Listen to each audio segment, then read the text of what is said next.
Howdy folks.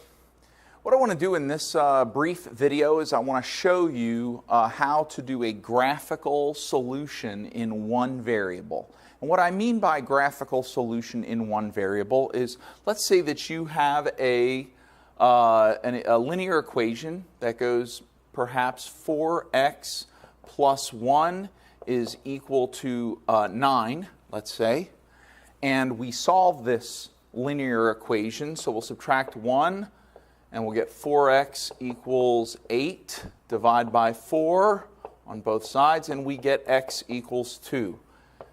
Now what we just did is an analytically defined problem. It's defined with letters and values and symbols, so numbers, symbols, and letters. And then it is solved, and the answer is given in letters, numbers, and symbols. Okay? But we can also create a picture of this solution, x equals 2. And the way we would create a picture solution is, well, one way is to draw a number line and then plot x equals 2 on the number line. And so we would start with, let's say, an arbitrary number line. And so we basically have a number line, a horizontal line.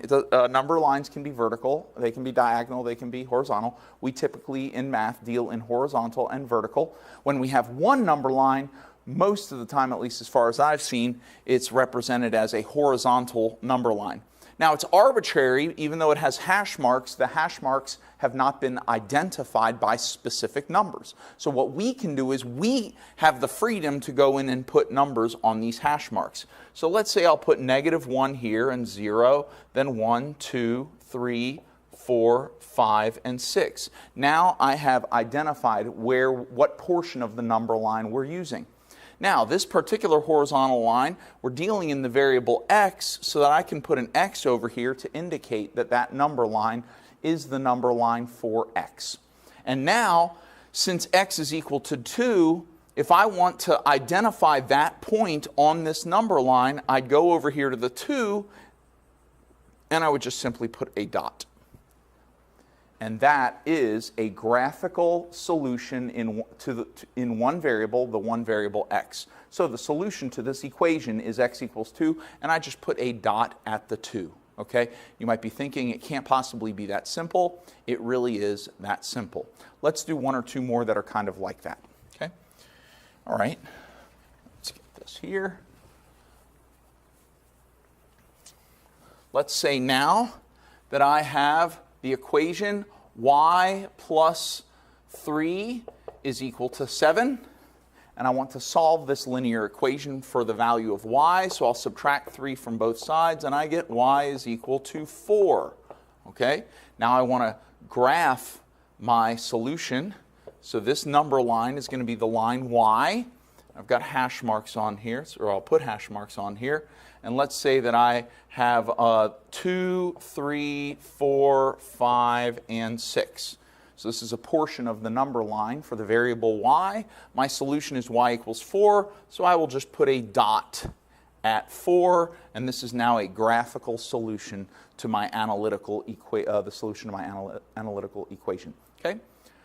All right, now I didn't make this video just to show you how to put dots on a number line. What I actually want to show you is how to show a graphical solution in one variable to an inequality. This is an equation, but now I want to show you how to use a graphical solution for an inequality.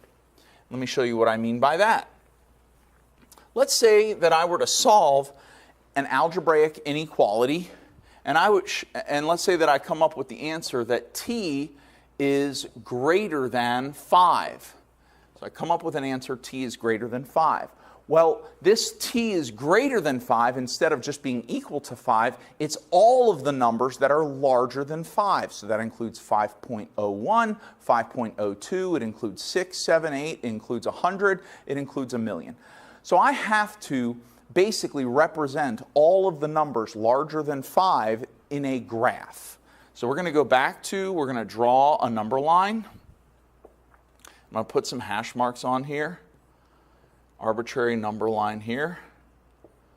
And now, let's say that I have 0, 1, 2, 3, 4, 5, 6, 7. Now here's the thing. I'm looking for t is greater than 5. And here's 5. So here's where I'm going to put whatever I'm going to put. But I'm not going to put a dot. Actually, I could put one of two things. I can either put a dot, which we're going to call a closed circle, or I can put what we call an open circle. I'll put a closed circle if the symbol I'm dealing with is less than or equal to, or if I'm dealing with greater than or equal to. So if I have the or equal to, if I'm including the number 5 in the solution, then I'm going to use a closed dot.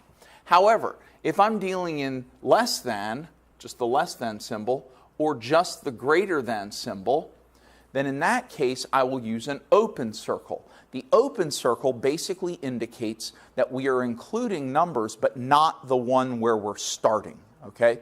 So in this case it says t is greater than 5. So we'll go down to the 5 and we will put an open circle because we're not including 5 in the solution. Then we have to make a decision. Are we going to go to the right or are we going to go to the left? Now, we'll go to the left if the symbol says less than. But if the symbol says greater than, then we're going to go to the right. And in this case, it's greater than. So all the numbers that are larger than 5, like 6, 7, and 8, those are all to the right of where 5 is. So watch what I'm going to do. I'm going to start at the open circle, and I'm going to sort of shade in the line to the left, and I'm going to do a darker arrow. And what this darkened line with the arrowhead represents is all of the solutions to this inequality. Any number that is larger than 5 is included in the solution, and this arrow is basically overlapping all of the numbers that are larger than 5. So that represents the solution. So this graph with the darkened in arrow and the open circle, that is the solution. That's a graphical solution to the inequality t is greater than 5. Let's do another one. Let's say that the inequality, and I forget to put a t on next to the line. Let's say we've got w is less than or equal to 3. All right, so then I'm going to draw my arbitrary number line here, and I'm going to put a w kind of over on the side, put a w here, and let's say I've got -2, -1, 0, 1, 2, 3, 4, 5, and 6. W is less than or equal to 3, so we're going to go to where the 3 is, so this is what we're concerned with. Now, because it's an or equal to, we're going to put a closed circle at the 3. So we're going to put a circle, but we're going to fill it in. And then we've got the less than 3. So all the numbers that are less than 3, like 2, 1, and 0, those are over to the left. 2, 1, and 0, so we want all the numbers to the left. So what we're going to do is we're going to shade this in all the way to the left. We're going to put the arrowhead on it.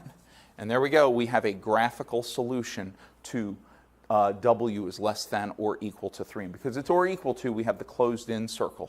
Okay? All right, so now I'm going to show you another kind of graphical solution. I call it a between solution. So let's say that our inequality is a little more complicated. What if it says x is, and on one side we have x is greater than or equal to 1, but less than or equal to 4. Now let me talk about this just for a minute, okay? Because the way you're going to read this inequality can be a little bit confusing. You may look at this inequality and you may want to read it like this. You may want to say that 1 is less than or equal to x, which is less than or equal to 4. And even though that is accurate, it doesn't make any sense. For example, if you were going to go visit a friend and see a movie, you might say to your friend, let's say your friend is asking how long it'll be until you arrive at the movie theater. Okay? And let's say you're going to get to the movie theater. The soonest you can get there is 15 minutes, but it might take you 25 minutes to get there. Okay? You're not going to say to your friend, well, 15 minutes is less than the time I get there is less than or equal to 25 minutes, because your friend will think you're crazy. They'll think you're a psycho, maybe even a robot, okay? But what you might say to your friend is that you are going to arrive between 15 minutes and 25 minutes. So I will be there after 15 minutes, but before 25 minutes, but you'll just say, I'll probably be there sometime between 15 minutes and 25 minutes, or sometime between 15 and 25 minutes. So when you are talking to your friend, you're going to use the word between. You're going to give him, you're going to say, I'm going to be there between two times. And that's basically what you're looking at here, is x is between 1 and 4. X is larger than 1 but less than 4, and all the numbers that are larger than 1 and less than 4 are between 1 and 4. So when you see an inequality that looks like this, really it makes more sense to say x is between 1 and 4. So let's see how to graph x between 1 and 4. And it has an or equals to here, so we know it's going to be closed circles. So let's put an arbitrary number line here. Okay, and let's say we go -1, 0, 1, 2, 3, 4, and 5. So at the 1, we have an or equal to. So at the 1, we'll put a closed circle. And at the 4, we also have an or equal to, so we'll put a closed circle there. And we want all the numbers that are between 1 and 4. Well, all the numbers between 1 and 4 start here and end here. So we're going to shade in the portion of the line that is simply between 1 and 4.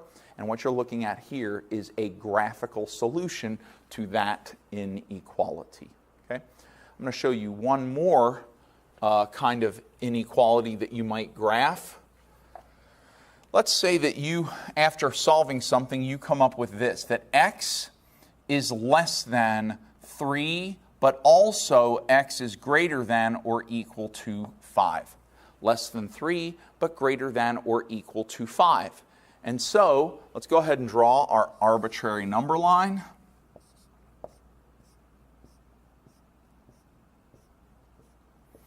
And now we know we need to include 3 and 5 on the number line. I'll go a little bit lower than 3. What if I go down to 0 and then put 1, 2, 3, 4, and I want to make sure I include 5, then 6, then 7. Now, at the 3, we do not have the or equal to. So at the 3, we're going to put an open circle.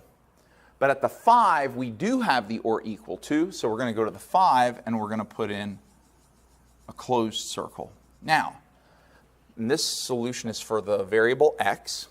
Now this says that x can take on any value less than 3. Well, what numbers are less than 3? Like 0, 1, and 2, right? And all the negative numbers are less than 3. Well, those are on the left side here. So we would shade in the left side of the line here. Okay? But over here, this one says greater than 5. So all the numbers greater than 5 are like 6, 7, 8, 9, 10, up to 100, 1,000, 10,000, a million, right?